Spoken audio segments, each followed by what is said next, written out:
और पार्टियों का क्या रुख लग रहा है, पार्टियां क्या मतलब अपना सोच रख रही है कि किनको हम उम्मीदवार बनाते हैं जो कि वर्तमान विधायक को टक्कर दे सके, और इस बार का मुकाबला किनके और किनके बीच में टक्कर की दिखाई दे रही है? देखिए, मुकाबला इंडिया वर्सेज इंडिया रहने वाला है। तो इस पे हम एक एक करके नाम बताएंगे और आप देखेंगे कि इस बार किसके हाथ में टिकट जाती है और कौन केसरिया विधानसभा क्षेत्र का नया विधायक बनता है। दोस्तों नमस्कार, आप देख रहे हैं द राष्ट्र और मैं हूं निशांत और मेरे साथ मेरे सहयोगी जुड़ चुके हैं अभिषेक जी। जैसा कि आपको पता है कि मैंने पिछली वीडियो में आपको बताया था केसरिया विधानसभा के इतिहास के बारे में। जो पूर्वी चंपारण लोकसभा क्षेत्र के अंतर्गत केसरिया विधानसभा आती है उसका मैंने इतिहास के बारे में हम लोगों ने बताया था, और प्लस 2020 के विधानसभा चुनाव में क्या क्या हुआ था उसका विश्लेषण आप हमारी पिछले वीडियो में देख सकते हैं। आज हम लोग जो बात करेंगे अपने सहयोगी अभिषेक जी से 2025 के चुनाव में कौन कौन सी पार्टी के तरफ से कौन कौन से उम्मीदवार हो सकते हैं, कौन कौन से संभावित उम्मीदवार हैं और कौन वो प्रबल दावेदार हैं जो कि वर्तमान विधायक शालिनी मिश्रा को टक्कर देंगे, और क्या क्या केसरिया की कमी है जिस पे काम होना चाहिए, उसी सब मुद्दों पर हम बात करेंगे अपने सहयोगी अभिषेक जी से। नमस्कार स्वीकार कीजिए अभिषेक का, और आप देख रहे हैं द राष्ट्र। आज हम बात करेंगे केसरिया विधानसभा की, उस केसरिया विधानसभा की जहां पे विश्व का सबसे बड़ा बौद्ध स्तूप है।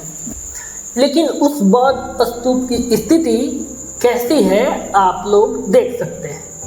आप लोग को पता होगा कि पर्यटन के दृष्टि से केसरिया कितना महत्वपूर्ण है, लेकिन केसरिया को उतनी पहचान नहीं मिल सकी पर्यटन के क्षेत्र में जितना वह मुकाम रखता है। उतनी सुविधाएं उपलब्ध नहीं हैं जिसको केसरिया को, जिससे पूरे बिहार में पूरे देश में जाना जा सके। लोग किताबों में पढ़ते हैं कि विश्व का सबसे बड़ा बौद्ध स्तूप केसरिया में है, लेकिन लोग ये नहीं जानते कि केसरिया जाने का रास्ता क्या है और केसरिया में कितना स्वर्णिम इतिहास छुपा हुआ है। आज हम बात करेंगे और ठान लेंगे हमारे जनप्रतिनिधियों की जो इस बार चुनाव में अपना भाग आजमाएंगे। देखेंगे VIP, RJD, BJP, NDA, JDU से कई उम्मीदवार जो सामने आ रहे हैं, किनका पलड़ा भारी है और कौन इस बार सीट ले जाने में सक्षम होंगे। अभिषेक जी, हम आपसे ये जानना चाहेंगे कि इस बार के चुनाव में लोगों का मूड क्या लग रहा है और पार्टियों का क्या रुख लग रहा है, पार्टियां क्या मतलब अपना सोच रख रही है कि किनको हम उम्मीदवार बनाते हैं जो कि वर्तमान विधायक को टक्कर दे सके, और इस बार का मुकाबला किनके और किनके बीच में टक्कर की दिखाई दे रही है? देखिए निशांत, इस बार का मुकाबला जो है वो एनडीए वर्सेज इंडिया गठबंधन होने वाला है। तो बात यहाँ पे आती है एनडीए वर्सेज इंडिया की। अभी किसी पार्टी ने अपना उम्मीदवार घोषित नहीं किया है, लेकिन यह मुकाबला सीधे तौर पे देखा जाए तो शालिनी मिश्रा बराबर अन्य के बीच है। तो अन्य में नाम कई आ जाते हैं, लेकिन एनडीए की तरफ से लगभग घोषित उम्मीदवार, जैसे पार्टी के नेताओं के द्वारा बोला जा रहा है, या एनडीए सम्मेलन जब हुआ था केसरिया में, वहाँ पे जो बातें निकल के आई थी, वहाँ से देख के लगता है कि पार्टी या फिर एनडीए फिर से शालिनी मिश्रा पे अपना भरोसा जता रहे हैं। लेकिन फिर बात आती है कि अभी तक सीट का फैसला नहीं हुआ है कि किसको टिकट मिलेगा या नहीं मिलेगा, किनको कौन कौन सा सीट मिल रहा है, अभी ये भी किनको मिल रहा है, किनको कब मिलेगा, या फिर अंतिम समय पर भी पासा पलट सकता है। तो ये देखना ज़्यादा दिलचस्प होगा। एनडीए की तरफ से दो उम्मीदवार जो हैं उनका काफ़ी ज़्यादा चर्चा है, जिसमें पहले नंबर पे शालिनी मिश्रा आती हैं और दूसरे नंबर पे आते हैं रिंकू पाठक। रिंकू पाठक प्रतिनिधित्व करते हैं भारतीय जनता पार्टी का, और पिछले कई सालों से जमीनी स्तर पे वे काम कर रहे हैं, जमीन से जुड़े हुए नेता हैं। तो वो भी अपना दावा ठोक रहे हैं कि अगर बीजेपी रिंकू पाठक को केसरिया विधानसभा से टिकट देती है तो वह जीत करके पार्टी के झोली में डालने का काम करेंगे।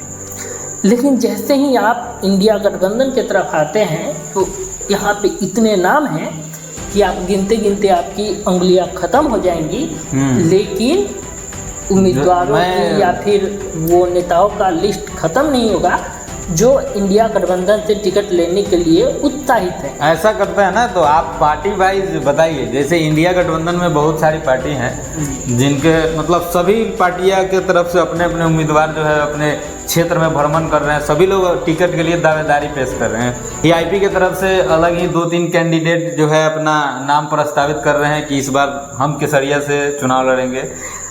आरजेडी की तरफ से कई सारे नेताओं ने लाइन लगा दिया है, अपने क्षेत्र में पूरा चुनावी भ्रमण कर रहे हैं। और कांग्रेस की तरफ से इस बार केसरिया में बहुत सारे उम्मीदवार हैं जो अपनी दावेदारी पेश कर रहे हैं। तो आप विस्तार वाइज बताइए, पार्टी वाइज की इंडिया अलायंस की तरफ से कौन कौन से लोग उम्मीदवार। देखिए, पहली बात है कि इंडिया गठबंधन में लगभग 10 से अधिक उम्मीदवार हैं जो मैदान में ताल ठोक रहे हैं। 10 से अधिक उम्मीदवार? जी, 10 से अधिक उम्मीदवार, और 10 में से आप किन्हीं को नहीं कह सकते हैं कि इनको टिकट मिलने की संभावना ज़्यादा है। एक आध लोगों को आप बोल सकते हैं कि हाँ, इनको टिकट मिलने की संभावना अधिक है, लेकिन इनमें से सभी उम्मीदवार ऐसे हैं जो प्रबल हैं और पार्टी के उच्चतम स्तर पर अपने बात पहुंचाने में सक्षम है। तो उन लोगों की बात होगी। और बात होगी जन सुराज से केसरिया में कितने उम्मीदवार आ रहे हैं। कई लोग अपना नाम आगे बढ़ा रहे हैं, कई लोग निर्दलीय आने की बात कर रहे हैं, लेकिन यहाँ पे मुकाबला अभी तक जो देख के लग रहा है। जरा उन नामों का चर्चा कीजिए आप। जी जरूर, लेकिन अभी जो सामने आ रहा है मुकाबला इंडिया वर्सेज एनडीए रहने वाला है। तो इस पे हम एक एक करके नाम बताएंगे और आप देखेंगे कि इस बार किसके हाथ में टिकट जाती है और कौन केसरिया विधानसभा क्षेत्र का नया विधायक बनता है। ठीक है, इसमें सबसे प्रबल दावेदारों में नाम आता है आरजेडी के पूर्व विधायक डॉक्टर राजेश कुमार कुशवाहा का।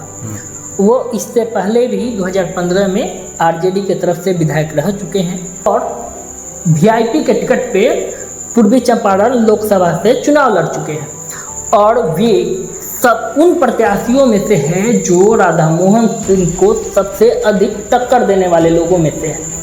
उनका सीट मजबूती से इसलिए भी आ रहा है, उनकी बातें इसलिए भी हो रही हैं क्योंकि 2020 में उन्होंने निर्दलीय चुनाव लड़ करके एक अपना स्थान बनाया था और निर्दलीय आकर के अपने बलबूते पे आरजेडी को काफ़ी नुकसान पहुंचाया था। लगभग 11 से 12% वोट उन्होंने सिर्फ अपने दम पे लाया था, अपने नाम पे लाया था, या फिर कहें उनकी जो पकड़ है क्षेत्र में उस आधार पे उन्होंने लाया था। मतलब जबकि वहाँ पे जो आरजेडी की हार हुई थी मात्र 5 से 6% वोट की वजह से हार हुई थी। 5 से 6% वोट की वजह से हार हुई थी और लगभग 11 से 12% वोट डॉक्टर राजेश कुमार कुशवाहा स्वयं के दम पे निर्दलीय प्रत्याशी होते हुए लाए थे। और पिछली बार जिसको हम कहेंगे आरजेडी के हार का कारण एक राजेश कुशवाहा को भी बताया गया था और उनको पार्टी से निष्कासित कर दिया गया था। उनको टिकट नहीं दिया गया था, बल्कि 6 साल के लिए उन्हें पार्टी से निष्कासित किया गया था और फिर 6 साल से पहले उन्हें आरजेडी में लिया गया। आरजेडी के हिस्से में पूर्वी चंपारण लोकसभा की सीट नहीं आई, वीआईपी के खाते में गई और वीआईपी ने डॉक्टर राजेश कुमार कुशवाहा को पूर्वी चंपारण लोकसभा से अपना प्रत्याशी उतारा और बहुत ही कम मार्जिन रहा वोटों का, जिससे राजेश कुमार कुशवाहा हारे। और लगभग केसरिया विधानसभा क्षेत्र में बहुत ही कम अंतर था बीजेपी का और इंडिया गठबंधन का। ये भी एक मुख्य कारण बन सकता है कि पार्टी या इंडिया गठबंधन राजेश कुमार कुशवाहा को केसरिया विधानसभा से टिकट दे। लेकिन 4-5 ऐसे उम्मीदवार हैं जो मुश्किल खड़ी कर सकते हैं राजेश कुमार कुशवाहा के लिए, या फिर कहें कि राजेश कुमार कुशवाहा उन लोगों के लिए मुश्किल खड़ी कर सकते हैं जो अपनी दावेदारी पेश कर रहे हैं। इसमें सबसे बड़ा नाम आ रहा है अवधेश राय का। अवधेश राय आरजेडी के उन जमीनी नेताओं में से हैं जो शुरू से आरजेडी का दामन थामे हुए हैं। तो क्या इस बार आरजेडी या फिर उनके गठबंधन से कोई भी पार्टी आती है तो क्या अवधेश राय पे अपना विश्वास जताएगी। अवधेश राय ने कुछ दिन पहले रैली निकाल करके और वोट अधिकार यात्रा में भी अपने शक्ति प्रदर्शन से दिखा दिया है कि उनका क्षेत्र पर कितना कब्जा है, मतलब बराबर क्षेत्र भ्रमण करते और बराबर क्षेत्र भ्रमण करते रहते हैं। अवधेश राय के पक्ष में एक और बात सामने आ सकती है कि पार्टी से कई साल से जुड़े होने के कारण उनको टिकट मिल भी सकता है, और उनका जो पकड़ है उसको देखते हुए भी कहा जा रहा है कि अवधेश राय को आरजेडी या तेजस्वी यादव उन पर भरोसा जता सकते हैं। लेकिन एक नाम और बहुत ही तेजी से उछल रहा है, जो वैश्य समाज से आने वाले रामलाल शाह अपना शक्ति प्रदर्शन काफी जोर शोर से दिखा रहे हैं। वो भी मतलब क्षेत्र में भ्रमण कर रहे हैं और आरजेडी से कई सालों से जुड़े हुए हैं। और उनका एक और बात बार बार सामने आ रही है कि वो व्यापारी समाज से आते हैं और व्यापारियों को, बनियों को या बनिया समाज के लोगों को आरजेडी अपने तरफ आकर्षित करना चाह रही है। मतलब वैसे समाज का वोट जो है बीजेपी का कोर वोटर माना जाता है। जो बीजेपी का जिसे वोट बैंक कहा जाता है वो जनरल कैटेगरी का आता है और फिर वैश्य समाज के लोगों का आता है, जिससे लोग कहते हैं कि यह सिर्फ दो ही वर्ग के लोगों का पार्टी बन के रह गया है। लेकिन फिर यहाँ पे जेडीयू के साथ आने से एनडीए को एक अलग पुश मिला, जिस रामलाल शाह का नाम इसलिए भी मजबूती से आ रहा है कि आरजेडी कोशिश करेगी कि बीजेपी के वोट बैंक को साधने के लिए बीजेपी के वोट बैंक में सेंधमारी कर लिए, क्योंकि बीजेपी का वोट बैंक एक वेस्ट जो वोट बैंक है, जो बनिया वोट बैंक है, वो बीजेपी की तरफ है। अगर बीजेपी को टक्कर देना है, एनडीए को टक्कर देना है, तो आरजेडी का एक मास्टर स्ट्रोक हो सकता है रामलाल शाह को केसरिया विधानसभा सीट से चुनाव लड़ाना। हम सिर्फ केसरिया विधानसभा के इर्द गिर्द ही बात इसलिए कर रहे हैं क्योंकि सिर्फ हम केसरिया विधानसभा क्षेत्र की समीक्षा कर रहे हैं, यह राज्य स्तर पे हमारी बात नहीं हो रही है। तो रामलाल शाह का नाम इसमें सबसे प्रबल उम्मीदवारों में आ रहा है, टॉप 3 नामों में आ रहा है जिनको टिकट मिल सकता है। क्योंकि सेंधमारी करने का एक तरीका हमने पिछले लोकसभा चुनाव में देखा था कि आरजेडी ने सबसे अधिक कुशवाहा प्रत्याशियों को टिकट दिया था, दक्षिणी बिहार में खास करके ज़्यादा, और आरजेडी इसमें कामयाब भी रही थी कि कुशवाहा वोट बैंक कटा और कई सीटों पे बीजेपी और एनडीए गठबंधन को नुकसान उठाना पड़ा। तो इसके लिए एक नए वोट बैंक को साधने के लिए, क्योंकि आप जैसे ही देखेंगे एमवाई समीकरण पहले से आरजेडी के पक्ष में हैं और कुछ पिछड़ी जातियाँ, ईबीसी जातियाँ आरजेडी के पक्ष में है। तो अगर वेस्ट से वोट केसरिया विधानसभा क्षेत्र में अगर आता है तो आरजेडी के लिए एक गोल्डन अपॉर्चुनिटी होगी कि वह सत्ता में आ सके केसरिया विधानसभा में। उसके बाद एक नाम आता है इनामुल हक का। इनामुल हक शुरू से आरजेडी के कार्यकर्ता रहे हैं और एमवाई समीकरण में सबसे अधिक फिट बैठने वाले नेताओं में से एक है। केसरिया विधानसभा में लगभग 20% करीब मुस्लिम वोट है और उनको साधने के लिए ऐसे एमवाई समीकरण बोला जाता है कि आरजेडी के समीकरण है। लेकिन आपको अगर चुनाव में उतरना है तो आपको दिखाना पड़ेगा कि आपने कितने प्रतिशत अपने प्रत्याशी को टिकट दिया है, कौन से जाति के कितने प्रत्याशियों को टिकट दिया है। और इस बार आरजेडी के लिए सिर दर्द बन रहा है AIMIM, क्योंकि AIM घोषणा कर दिया है कि इस बार सभी विधानसभा सीटों पे चुनाव लड़ेगी। और पिछली बार 5 सीटों पे, सीमांचल की 5 सीटों पे AIMIM ने अपना कब्जा जमाया था, जिसमें से 4 विधायक पार्टी छोड़ करके आरजेडी में शामिल हो गए थे। तो एक गुस्सा भी है AIMIM के शीर्ष नेतृत्व में कि वह प्रखर हो करके आरजेडी के खिलाफ बोले और आरजेडी को घेरने की कोशिश करेंगे।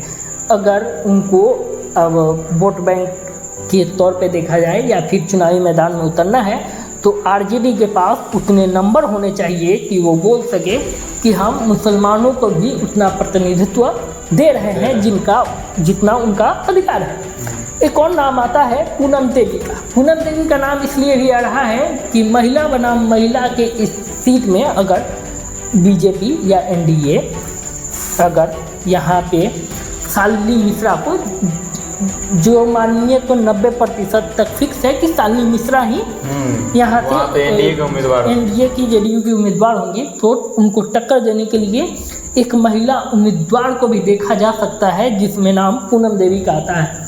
पूनम देवी के नाम आने से ये बात है कि वह कह सकते हैं कि हम भी महिलाओं को उतना ही आगे बढ़ा रहे हैं जितना नीतीश कुमार आगे बढ़ाते हैं या फिर आगे बढ़ाने की बात करते हैं। तो एक नाम पूनम देवी का भी आ रहा है जो इस टिकट की प्रतियोगिता की रेस में आगे चल रही है। अभिषेक जी, आपने तो अभी एक केवल आरजेडी के प्रबल दावेदार उम्मीदवारों का लंबा चौड़ा नाम गिना दिया। अब जरा बताइए कि इंडिया अलायंस में और भी गठबंधन के सहभागी हैं, जैसे वीआईपी है, वीआईपी की तरफ से भी 2-3 कैंडिडेट हैं जो अपनी दावेदारी पेश कर रहे हैं, तो जरा उनके बारे में भी कुछ जानकारी दीजिएगा। देखिए, सबसे पहले नाम आता है वरुण विजय का। वरुण विजय किसी पहचान के मोहताज नहीं है, अपने नाम के लिए नहीं, पिता के नाम से। पिता के नाम से इसलिए क्योंकि महेश्वर सिंह एमएलसी है। पिछली बार विधानसभा चुनाव में 15 में और 2020 के विधानसभा चुनाव में उन्होंने चुनाव भी लड़ा है। 2020 के चुनाव में आरएलएसपी के टिकट से उन्होंने केसरिया विधानसभा का चुनाव लड़ा और लगभग 12% वोट उनको भी आए।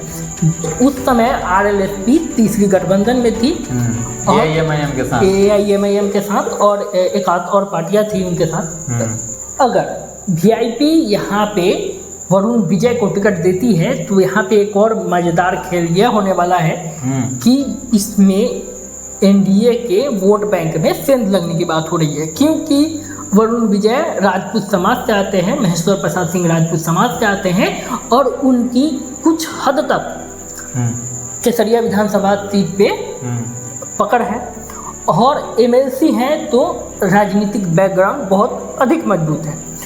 वरुण विजय का नाम इसलिए भी आगे आ रहा है कि उनके भाई तरुण विजय का नाम सबसे बड़े डॉक्टरों में आता है और यह भी देखने वाला होगा कि वह अपना इम्पैक्ट कितना छोड़ पाते हैं और अपना पकड़ ऊपरी स्तर पर किस लेवल पे लेके जा रहे हैं कि उनको टिकट मिल सकता है। लेकिन अगर वीआईपी के खाते में टिकट आती है तो सबसे प्रबल दावेदारों में वरुण विजय का नाम सबसे आगे आ रहा है। और भी उम्मीदवार है ना? जी, और उम्मीदवार हैं, उनमें उसके बाद आते हैं जिन्हें कहा जाता है कि शुरू से वो उनके सहनी के साथी रहे हैं, संघर्ष के साथी रहे हैं और उनका दबदबा पार्टी में भी है। पार्टी में किस लेवल पे है आप इतना जानिए कि पार्टी के शुरू से वो साथ रहे हैं। नाम है भोजपुरी के गायक, बहुत ही चर्चित चेहरा विनोद बेदर्दी का। विनोद बेदर्दी वर्तमान में उनकी पत्नी जिला पार्षद हैं और उनका भी राजनीति पे अच्छा खासा पकड़ है। अगर कहा जाए कि मुकेश सहनी या वीआईपी अपने कोर संगठन के साथी को आगे बढ़ा रहे हैं या फिर अपने संगठन के उस मजबूत नींव को आगे बढ़ा रहे हैं तो यह गलत नहीं होगा, क्योंकि इससे पहले भी मुकेश सहनी यह गलती कर चुके हैं कि उन्होंने अपने पार्टी के कार्यकर्ताओं को टिकट ना दे करके अपने अन्य पार्टी के कर्ताओं को या बड़े नेताओं को उन्होंने टिकट दिया और उन्हें खमियाजा भुगतना पड़ा कि राजू सिंह के साथ 3 अन्य विधायक उनके पार्टी तोड़ते हैं और बीजेपी में आकर के शामिल हो जाते हैं। मतलब आज उनकी पार्टी के एक भी विधायक उनके साथ नहीं है, क्योंकि वो शुरू से जिनको भी वो टिकट दिए वो उनके साथ नहीं थे, दूसरे पार्टी से आकर पार्टी ज्वाइन करते हैं और चुनाव लड़ते हैं और विधायक जीतते हैं। ठीक है, वो हम देख रहे हैं, क्योंकि राजू सिंह का नाम इसलिए बार बार आता है क्योंकि राजू सिंह ही उन तीनों विधायकों के नेता बनते हैं। और आप आए दिन देख सकते हैं कि चुनाव में या फिर मीडिया में राजू सिंह वर्सेज मुकेश सहनी हमेशा होते रहता है। तो बयानबाजी होते रहती है। पिछले विधानसभा सीट की समीक्षा भी की थी साहिबगंज की, उसमें भी हमने यह मुद्दा उठाया था कि यह चुनाव मुकेश सहनी वर्सेज राजू सिंह होने वाला है। साहिबगंज को लेकर के। लेकिन केसरिया और साहिबगंज दोनों सीट आसपास है, दोनों विधानसभा क्षेत्र का बॉर्डर साझा होता है और लगभग आधे लोग केसरिया से साहिबगंज से केसरिया मार्केटिंग के लिए आते जाते रहते हैं। तो यह एक काफ़ी इम्पैक्ट डालेगा। अगर विनोद बेदर्दी आते हैं तो उनका पलड़ा भारी होता दिख रहा है। अगर उनके सहनी या वीआईपी के दृष्टिकोण से देखा जाए और उनकी पार्टी को मजबूत करने की दृष्टि से देखा जाए तो विनोद बेदर्दी का नाम सबसे प्रबल दावेदारों में से आता है कि उन्हें केसरिया विधानसभा सीट से टिकट मिल सकती है। ये तो आपने आरजेडी और वीआईपी के तरफ से जो उम्मीदवार जो लाइन में लगे हुए हैं टिकट के लिए, उनके बारे में आपने बता दिया। अब जरा हम आपसे ये जानना चाहेंगे कि क्या कांग्रेस के तरफ से भी कोई उम्मीदवार हैं क्या जो कि लाइन में लगे हुए हैं? देखिए, कांग्रेस पार्टी की तरफ से भी 2-3 ऐसे उम्मीदवार हैं जो अपना ताल ठोक रहे हैं केसरिया विधानसभा क्षेत्र से टिकट के लिए, जिनमें सबसे पहले नाम आता है बरकत खां का। बरकत खां प्रियंका गांधी की सबसे करीबी लोगों में जानी जाती है। उनके साथ यूपी की कई यात्रा में उनको देखा गया और उनका मतलब करीबी प्रियंका गांधी की सबसे करीबी लोगों में बरकत खां का नाम आता है। तो इस लिहाज से भी अगर बरकत खां, उनका बात हो रहा है कि वह यहाँ से चुनाव लड़ सकते हैं, तो बरकत खां अगर चुनाव लड़ते हैं, कांग्रेस पार्टी से लड़ते हैं, तो आप ये मत देखिए कि अभी कांग्रेस पार्टी का यहाँ पे उतना वोट बैंक नहीं है या फिर उतना दबदबा नहीं है। कई प्रत्याशी भी ऐसे होते हैं जो अपने दम पे उस विधानसभा का टिकट छीन करके पार्टी के झोले में डाल देते हैं। नाम बरकत खां का नाम उसमें सबसे टॉप लिस्ट में आता है कि वह कांग्रेस के तरफ से टिकट ला सकते हैं। उसके बाद आ रहा है गुलरेज अहमद का नाम आ रहा है। उमर सफुल्ला खां जो हैं वो भी कांग्रेस के पुराने कार्यकर्ता रहे हैं। इन लोगों का भी नाम आ रहा है, तो ये लोगों को भी टिकट मिल सकती है। उसके बाद हम बात करेंगे जनसुराज से, तो जनसुराज से नफीस अहमद को टिकट मिल सकता है। वो भी अपना दावेदारी पेश कर रहे हैं। और निर्दलीय से आलोक कुमार सिंह का काफ़ी चर्चा है कि वह चुनाव लड़ेंगे, जो पीताम्बर सिंह के पोते हैं। तो उनका भी नाम आ रहा है कि वह इस बार ताल ठोकेंगे केसरिया विधानसभा सीट पे। तो अभी तक के लिए इतना ही। बाकी आपको ये सीरीज कैसी लग रही है, आप अपनी प्रतिक्रिया कमेंट बॉक्स में दे सकते हैं। अगर आपको और भी किसी विधानसभा का विश्लेषण चाहिए तो आप कमेंट बॉक्स में अपनी प्रतिक्रिया दे सकते हैं। हम लोग जरूर उस विधानसभा के विश्लेषण लेकर आएंगे। अगर आप हमारी वीडियो फेसबुक और इंस्टाग्राम पे देख रहे हैं तो फॉलो करें और लाइक करें, और अगर आप यूट्यूब पे देख रहे हैं तो चैनल को सब्सक्राइब करें। धन्यवाद। जय हिंद।